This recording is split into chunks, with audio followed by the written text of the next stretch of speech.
Hi hello everyone welcome back to English with Ramesh. ఈరోజు క్లాస్లో మనం ఎనఫ్ని ఉపయోగించి ఎన్ని రకాల సెంటెన్సెస్ చేయొచ్చు, ఎన్ని రకాలుగా ఎనఫ్ని ఉపయోగించవచ్చు అనేది చూద్దాం. ఎనఫ్ అంటే మీనింగ్ మనకు అందరికీ తెలిసిందే, చాలు అని. ఓకే, ఎనఫ్ అంటే చాలు. అయితే దీన్ని ఉపయోగించి మనం సెంటెన్సెస్ ఏ విధంగా కన్స్ట్రక్ట్ చేయొచ్చు అనేది ఈరోజు క్లాస్లో తెలుసుకునే ప్రయత్నం చేద్దాం. సో ఇక్కడ ఎనఫ్ అంటే మీనింగ్ ఏంటి? చాలు.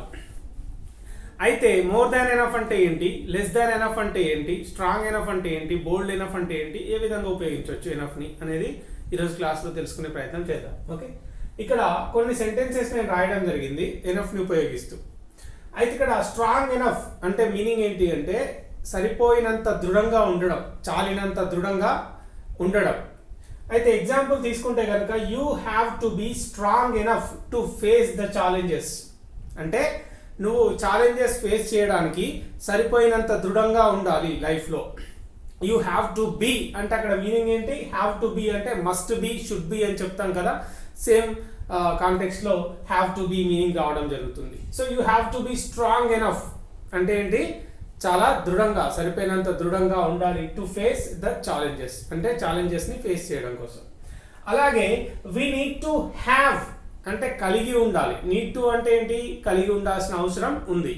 We need to have enough money అంటే సరిపోయినంత డబ్బు కలిగి ఉండాల్సిన అవసరం ఉంది. టు మేక్ ఎ లివింగ్ అంటే బతకడానికి సరిపోయినంత డబ్బుని కలిగి ఉండాల్సిన అవసరం ఉంది అని చెప్పడం.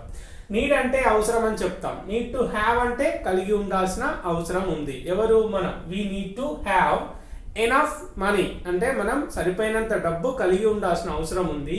దేనికి సరిపోయినంత? టు మేక్ ఏ లివింగ్ అంటే జీవించడానికి, జీవితాన్ని నెట్టుకు రావడానికి సరిపోయినంత డబ్బు మనం కలిగి ఉండాల్సిన అవసరం ఉంది అనే అర్థంలో ఈ విధంగా ఉపయోగించడం జరుగుతుంది. ఓకే, అదేవిధంగా this house is comfortable enough this house is comfortable enough సరిపోయినంత కంఫర్టబుల్గా ఉంది.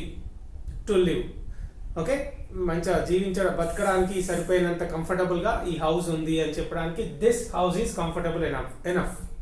My job is comfortable enough అంటే నా జాబ్ నాకు సరిపోయినంత కంఫర్టబుల్గా ఉంది. This hostel is comfortable enough. Okay, is your hostel comfortable enough అంటే మీ హాస్టల్ కంఫర్టబుల్ ఎనఫ్గా ఉందా అని క్వశ్చన్ చేయొచ్చు. ఓకే, కంఫర్టబుల్ ఎనఫ్ అంటే సరిపోయినంత సౌకర్యంగా ఉండడం. అలాగే he has got more money than enough అంటే సరిపోయిన దానికంటే అతని దగ్గర ఎక్కువ డబ్బు ఉంది అని చెప్పొచ్చు. వెల్, అదేవిధంగా teachers are not strict enough.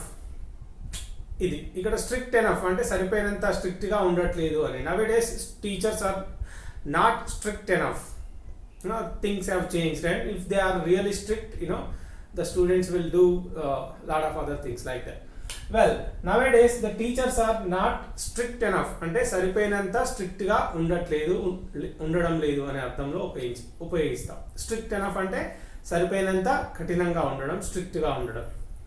Well, అదేవిధంగా the rope is not long enough to climb.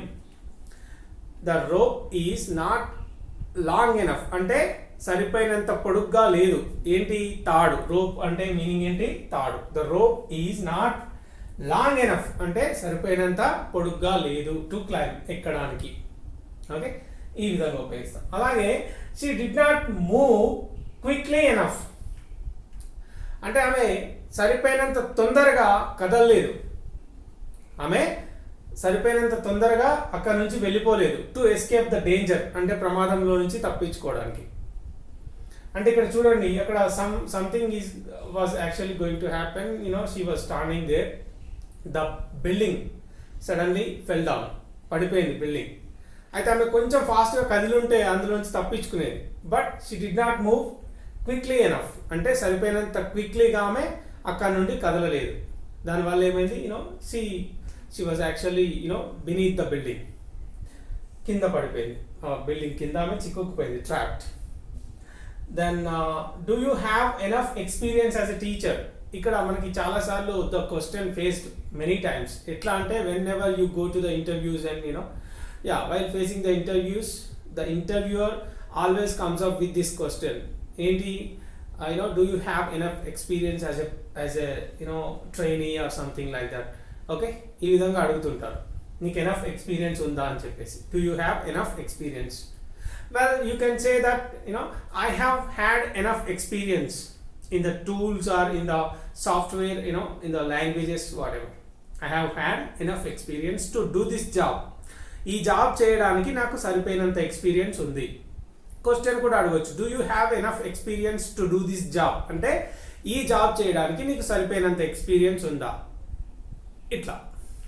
Well ఇక్కడ ఏంటి, do you have enough experience as a టీచర్గా నీకు సరిపోయినంత ఎక్స్పీరియన్స్ ఉందా అని అడుగుతున్నారు. అలాగే I have had more than enough.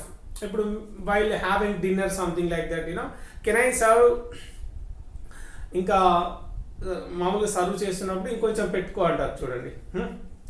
Have some more అని చెప్పినప్పుడు ఏంటి, మనం వద్దు నాకు సరిపోయింది, ఆల్రెడీ నాకు తినాల్సిన దానికంటే ఎక్కువ తిన్నా అని చెప్పడానికి ఏం చెప్పాలి, I have had more than enough, can't eat any more,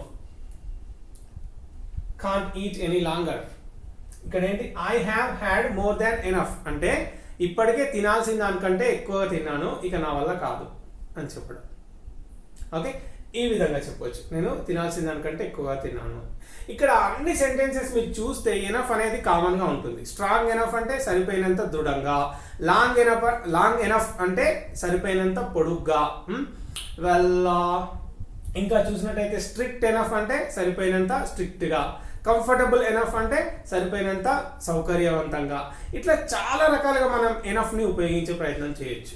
okay, అయితే మన టీవీ షోస్లో అర్నాబ్ గోస్వామి అరుస్తూ ఉంటాడు కదా, enough is enough, enough is enough, అయిపోయింది ఏదో అయిపోయింది, ఇక చాలు అని చెప్పేసి సిచ్యువేషన్లో enough is enough.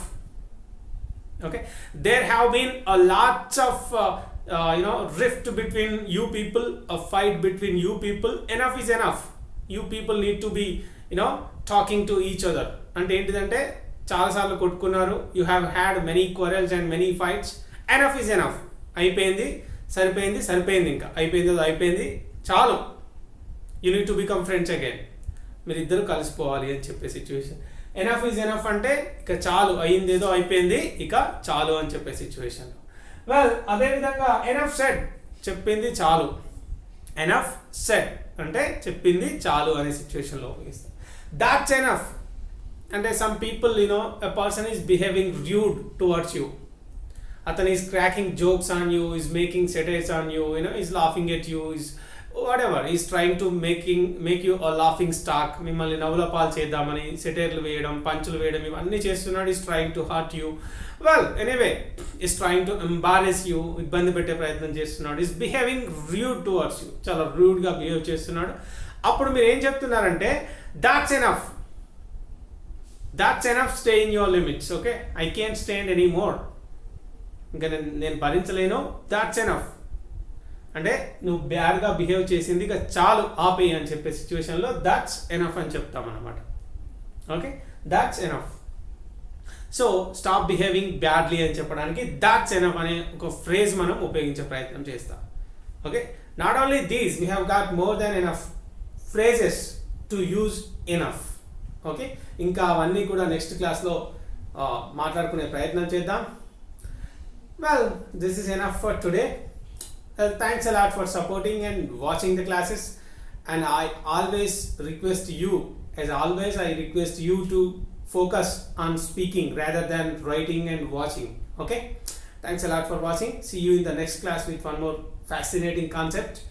Bye for now, and ask your friends to subscribe this YouTube channel and share in their WhatsApp groups. Okay guys, bye.